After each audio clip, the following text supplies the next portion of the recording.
Howdy, Michael, a Mercedes guy here, and this is a 108 car, and from the factory, they have this teeny hole right in here, and normally there's a rubber plug in there, but lots of times it's gone, and in a rainstorm, you're going to get water on the floor. So the easiest way to really take care of that is to use a bolt like this and put some sealant on it and coax it in there and into the hole, let it set up, and I'm even going to shoot a layer of paint in there just to, because I see some bare metal. And in addition to the hole under the hinge area on each side that you want to make sure is plugged, on some models in the air box, look at that, there's a hole right there.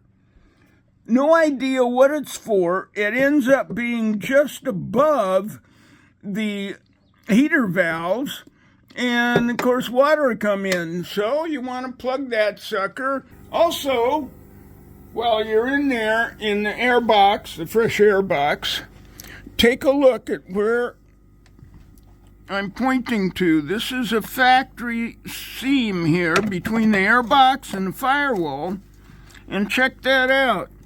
There's a little bit of space that they didn't seal, so you got to seal that.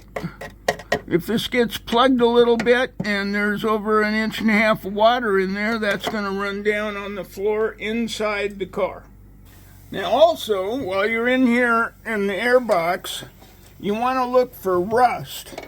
And lots of times it happens in this pinch weld here. Let me get it out of the way. I'm shining the light on it. It doesn't look as rusty now because I've treated it with a rust mort to lock up that rust. Then I'm going to paint it. I'm going to use a brush and get that sealed because that'll lead to rust holes and water in your car.